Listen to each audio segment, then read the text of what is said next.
Right, lads and lassies, let's dive straight into the mood that's taken over the club these past few days, because every wee movement around the place seems to carry a heavier meaning than usual.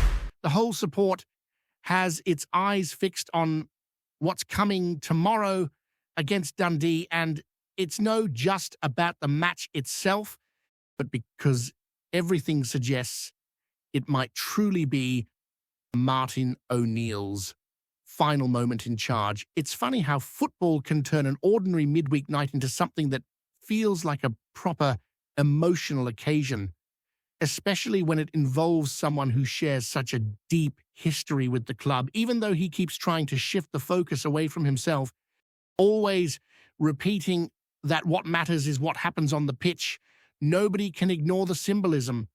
And in a strange way, the board taking so long to confirm the next manager has ended up giving him something he maybe wasn't expecting: a dignified farewell inside Celtic Park. And the truth is, there's something special about a stadium like that preparing to roar for a manager who, even in such a short return, managed to spark something again in the squad and in the fans. It's no just about stringing together a handful of wins, but the way he seems to have sharpened the group's competitive edge, almost as if he'd pulled an old thread that reconnects past and present. And even though Dundee aren't exactly the kind of opponent that fills the stands on a cold December night, there's still that feeling that plenty of folk will want to be there to witness the moment. Maybe not a completely packed house, but certainly a strong crowd ready to offer that final ovation before the whole cycle shifts once again. On the pitch, the players' commitment has been one of the most striking things. Since O'Neill stepped in as interim, there's been a sort of lightness mixed with focus, and recent comments from players like Callum McGregor show exactly that. While supporters spend weeks debating directors' planning and long-term projects, players move to a different rhythm. They go from match to recovery, from recovery to training, and before they know it, another match is right there. The noise outside doesn't seem to cut through as much as folk imagine, and at the end of the day, when you're winning, that creates a natural shield that makes any turbulence feel a lot less dramatic. McGregor also pointed out something that has really caught the supporters' attention: the clear growth of Ari Ingles. The lad faced mixed opinions when he arrived, partly because of his high price tag and partly because of his age. But over the past few months, he's shown real maturity. He blends energy, bravery, and a strong attitude that the captain makes sure to highlight. And what's most interesting is that he doesn't look anywhere near his ceiling. In the match the other night, his confidence was obvious, even afterwards when he spoke with a lighter, more relaxed tone, smiling in a way that suggests he finally feels like he belongs. The emotional impact of a managerial change plays into that too, and there's little doubt he can go even further under the next manager. And it wasn't just McGregor speaking about the atmosphere. Luke McCowan also shared a story that helps explain how O'Neill connected so quickly with a squad so different from the one he coached all those years ago. He mentioned the first time O'Neill saw the players doing the usual post-match lap of the stadium, something that didn't exist back in the day. With that dry humor of his, O'Neill immediately asked if they'd won a trophy, one of those comments that mixes critique, banter, and a culture of high standards. And even with that old-school mentality, he managed to balance it with a charismatic approach, getting close to the players with honesty. Another example of how his leadership still works, still inspires, still carries weight. It's remarkable how his more direct approach clicked with a group used to a completely different style. There were even moments when he held players publicly accountable, always with that old coaching touch that doesn't sugarcoat anything. And yet they all seemed to fall in line with what he wanted embracing intensity and commitment. The fact he put together consecutive wins, secured a European away victory after such a long drought, and created a more vibrant environment in so little time shows just how much impact he can still generate. It's hard not to view him as the most influential figure since the days of Jock Stein, and there's a growing agreement that such a comparison isn't exaggerated at all. Meanwhile, off the pitch, plenty is happening as well. Organized groups of supporters are preparing a march before Sunday's match against Hearts, starting at St. Mary's Church and heading towards the stadium. The idea is to show unity, not to put pressure on the team, but to make it clear that passion in the stands doesn't mean blind acceptance of everything happening behind closed doors. There's a different energy in the air, something that blends pride, frustration, and a desire for change all at once. And the positive reactions from several supporter groups show that the feeling is widespread, not just limited to one corner of the fan base. At the same time, decisions made in other areas of Scottish football have stirred up discussion, like the renaming of Hampden with an added sponsor, something many fans have already dismissed, saying they'll keep calling it Hampton and nothing else. And if that alone caused debate, the possibility raised by international rulemakers of introducing even more technology into the sport sparked an even bigger reaction. The idea of using video reviews for something like corner kicks feels to many like a step too far. Plenty already argue that the current use disrupts the game too much, especially when it takes ages to reach a simple decision. Instead of adding more interventions, some suggest a challenge system like in other sports, where each team would get just one chance to contest something, keeping the flow of the game while still allowing key corrections. Let's crack on, because if the first stretch of this whole saga already felt heavy with emotion, the story only deepens as the days roll by, and you can sense that familiar Scottish mix of pride, nerves, and stubborn hope taking over the supporters. There's this feeling that the club is standing at a crossroads again, something that happens more often than anyone would like to admit, but this time it feels different, maybe because the change is coming right after a wee burst of belief brought back by Martin O'Neill. It's as though he arrived, dusted the place off, reminded the squad of who they are meant to be, and now, just when things seem to be rising again, the whole wheel is turning once more. And folk are torn between wanting to enjoy that lift and being wary of what comes next, because transitions in Glasgow are never quiet affairs. You can see that tension in the supporters' conversations outside the stadium, in the pubs, on the buses heading through the East End. Everyone's throwing guesses about the next gaffer, some half joking, some dead serious. But underneath it all, there's that same note. They want someone who understands the scale of the job. It's not just about tactics or formations, it's about carrying a shirt that weighs heavier than most. And as rumours keep swirling, from European names to familiar British candidates, the uncertainty keeps the atmosphere trembling slightly, like a cold wind rattling through an open door. Yet for all the noise outside, the squad looks oddly at peace. Maybe it's because footballers live in a rhythm the rest of us rarely understand: train, play, recover, repeat. And they don't have the luxury of sitting around worrying about press statements or negotiations behind closed doors. And maybe it's also because O'Neill, in his short stint, restored a simplicity that the players seemed to be craving. It's clear they're responding to him, not because he's reinvented the wheel, but because he brought in a straight, honest tone. No fluff, no pretense, just do your job, work hard, and trust yourselves. Funny how often that ends up being enough.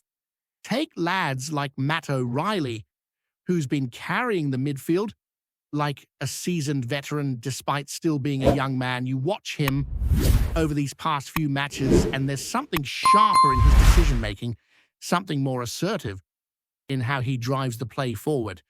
And you wonder if part of that lift comes from knowing the manager believes in him, not in a grand poetic way, but in that simple, grounded Scottish football sense. You're a good player, now show it. And he has been showing it game after game. Then there's Kyogo, who's looked livelier these past weeks than he had for a long stretch. His movement seems freer, as though he's been given permission to just play on instinct again, darting in behind defenders, stretching the line, annoying centre-backs the way he always used to. You could see it, especially in that European night, when he took that chance with a calmness that had been missing earlier in the season. And if there's one thing Celtic supporters love, it's a striker who scores in big moments, because it reminds them that magic isn't just a memory, it still lives somewhere in the squad. But beyond the individual performances, you notice a shift in body language across the whole team. They're fighting for loose balls, pushing higher together, grounding themselves in the basics. And while no one's pretending the squad is perfect, there's clearly something sturdier in the way they're approaching each match. Even when mistakes happen, there's less of that defeated shrug and more of a collective push to put it right instantly. That's O'Neill's influence through and through. Toughness, clarity, effort. And it's no wonder the supporters feel a bittersweet sting, knowing this version of the team might last only one more night. At the same time, as much as folk want to romanticize the farewell, nobody's forgetting the league table. Every point matters, every misstep can become a headline, and the pressure from the other side of the city doesn't rest for a second. The title race in Scotland isn't a polite contest. It's a battle of attrition, noise, and nerves. And Celtic know that any new manager stepping in won't get a bedding-in period. He'll walk straight into expectations thicker than December frost. The board knows it, the players know it, and the supporters certainly know it. That's why so many of them are desperate for the club to get this decision right, not rushed, not careless, not political, just right. You sense the weight of that decision in the way the board has been moving, slow but deliberate, almost cautious to the point of frustration. Supporters online are losing patience, slinging jokes about how they've seen paint dry quicker than this managerial process. Yet somewhere deeper, there's an understanding that the club can't afford another misstep. Bringing in the wrong man won't just disrupt a season, it could derail the momentum O'Neill has sparked back into the squad. And with the fan march planned for the weekend, there's a wider message forming. We love the team, but we expect better from the leadership. It's not anger for the sake of noise. It's pride demanding competence. Still, for all that tension, expulsion brewing behind the scenes, something else is happening among supporters, a sense of togetherness that had thinned out earlier in the season. Maybe it's the nostalgia triggered by O'Neill's presence. Maybe it's the energy of those European nights. Maybe it's the awareness that the club is entering another turning point. Whatever the reason, you're seeing groups that rarely align now chanting the same lines, planning the same marches, pushing for the same standards. And that unity, rare as it can sometimes be, is powerful. It lifts the players, it presses the board, and it binds the supporters to a shared cause. And all of this, the uncertainty, the effort, the pride, the farewell, builds into what tomorrow's match is shaping up to be. A night not defined by the opposition, but by the emotional weight that everyone will carry into the stands the kind of night that might not decide a trophy but will certainly be remembered. You can practically imagine the roar when O'Neill walks out, that mixture of gratitude and nostalgia that Scots express not with flowery speeches, but with a roar from the lungs and a clap that stings the palms. It'll be one of those moments where football becomes bigger than itself, and even those who don't usually get swept up in sentiment will feel something in the chest. It's strange, really, how the game does this to folk. Takes something as straightforward as a midweek league match in December and turns it into a farewell, a bridge between eras, a reminder of what the club stands for. But that's Celtic for you. It's never just football. It's heritage, community, stubbornness, poetry, and chaos all rolled together. And as the lights come on at Celtic Park tomorrow, you can be sure of one thing. Whatever happens next, the supporters will turn up. The players will fight, and the story of this club will keep moving, shaped not only by the results, but by nights like this. Nights when an era ends and another quietly begins, guided by hope, memory, and the unshakable spirit that makes football in Scotland what it is. Before we proceed, subscribe to our channel and enable notifications to receive all exclusive news about Celtic FC. Don't miss any details about your favorite team. It's extremely important for Celtic FC fans.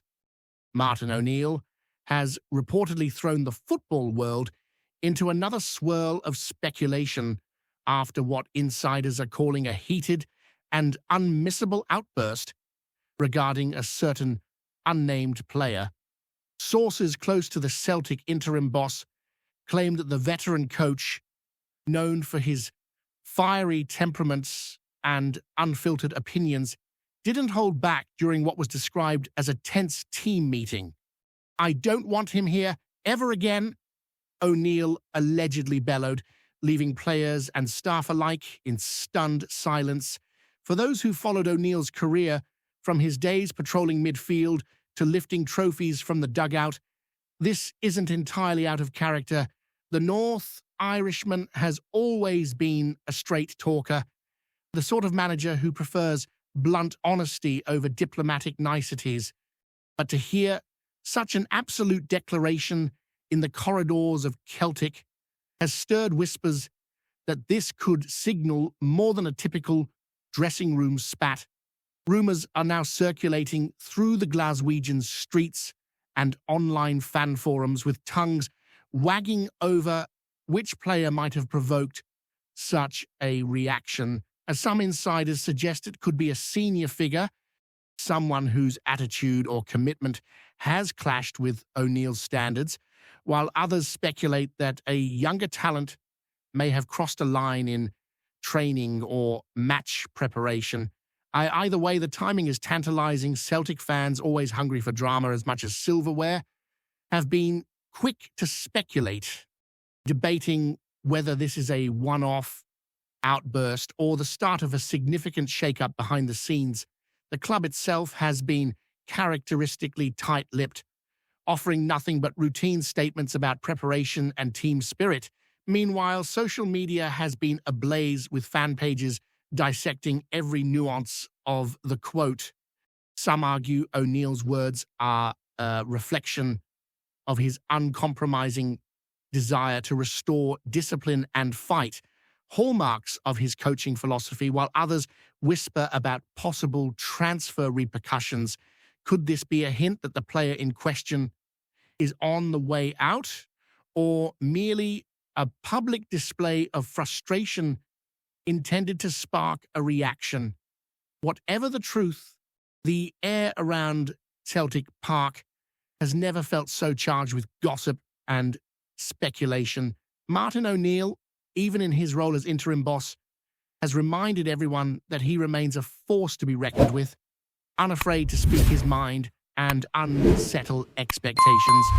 The football community is left waiting, ears pricked, for the next word, the next move, and perhaps a dramatic twist in the Celtic saga that only O'Neill could ignite. Hello, fan. Don't forget to like and subscribe to the channel, as it means a lot to Celtic FC. Also, share your opinion about the news in the comments below. See you in the next video.